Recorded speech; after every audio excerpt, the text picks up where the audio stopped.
Com a vitória de Joe Biden nas eleições nos Estados Unidos, qual será a expectativa do mercado financeiro com esse resultado? Quais são os impactos nas bolsas de valores em todo o mundo ou no preço do dólar? Para falar sobre isso, André Perfeito, especialista em mercado financeiro, está aqui com a gente. André, boa tarde já para você, agora 12h03. Como é que o mercado reagiu? O que se fala entre os investidores agora com o Joe Biden eleito presidente nos Estados Unidos? Boa tarde. Bem, olá, boa tarde a todos. De fato, né, a gente soube da notícia um pouco no meio do pregão de sexta-feira, mas soube para valer no sábado. Né? Então, a gente teve alguns efeitos ali que já dava para ver, né? Uma queda, né, que teve na sexta-feira, muito porque também subiu na terça, na quarta e na quinta, é natural que caísse na sexta-feira. Bem, hoje os mercados são fechados, a gente não tem sinalização de preço, né, por assim dizer, mas o que a gente tem hoje funcionando 24 horas por 7, né, é Bitcoin, né, e o Bitcoin apresentou aí uma alta contra o dólar, ou seja, o dólar ficou mais fraco. Se o dólar ficou mais fraco, isso pode sugerir, né, que existe uma diminuição da aversão a risco, né? Você está correndo para outros ativos, né? Mas isso é uma leitura que também vai depender muito de como abrir o mercado. Daqui a pouco a Ásia vai começar a funcionar também, a gente consegue ter uma noção um pouco mais clara. Mas, de forma geral, o mercado gostou, né? Dessa mudança, né? O presidente Trump tinha uma política que era bastante conhecida, mas o Biden pode trazer novidades, né? Ele pode querer gastar mais recursos da economia norte-americana, o que é bom para os Estados Unidos de tabela para muita gente, para o Brasil no meio, né?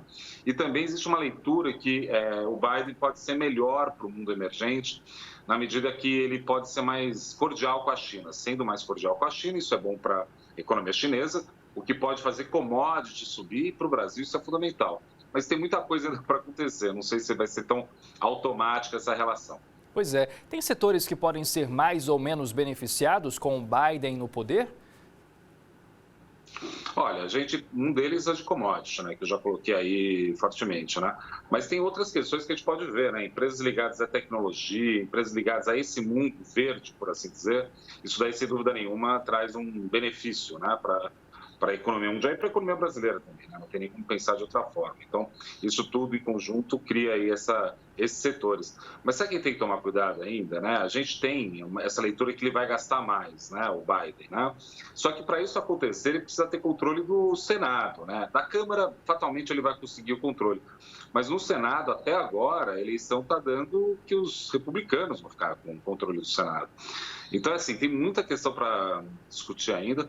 E mais do que isso, né? O presidente Trump até agora não admitiu derrota, não. Então, a gente vai ter ainda alguns dias, talvez ainda tensos, né? Se continuar muito em definição, apesar de uma consolidação da leitura de que o Biden ganhou, ainda tem muito que acontecer para afirmar mesmo isso, na minha opinião. Pois é, a gente começou durante a semana, ainda quando não havia um resultado definido, né? Estávamos na expectativa para a divulgação dos números. E você comentava um pouco sobre como o Joe Biden no poder pode afetar o dólar no Brasil. Isso seria uma queda no dólar nessa valorização da moeda norte-americana, seria isso?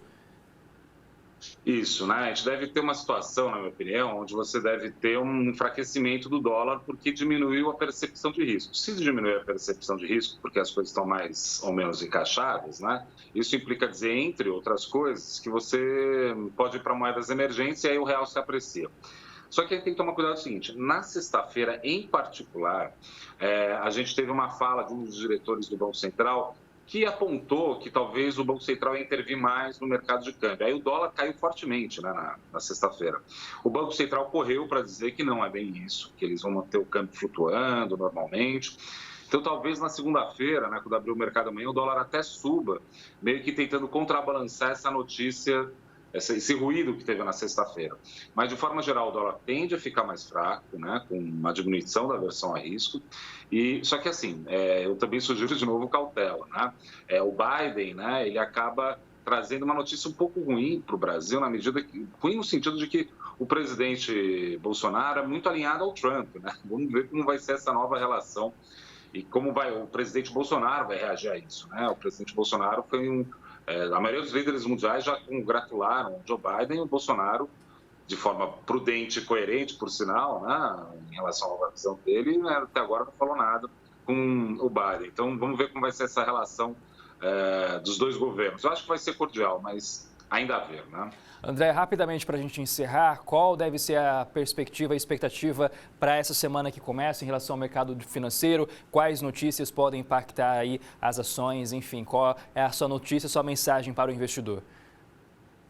Bem, primeira coisa, ver como o Biden vai influenciar os mercados. Em tese, talvez deve subir um pouco mais, essa é a expectativa, né? E ficar muito atento também em relação ao presidente Trump. Ele vai ter que ter, em algum momento, ele vai ter que admitir a derrota. Vamos ver se ele faz isso ao longo dessa semana. André, perfeito. Muito obrigado pela participação com a gente neste domingo aqui no Ara News.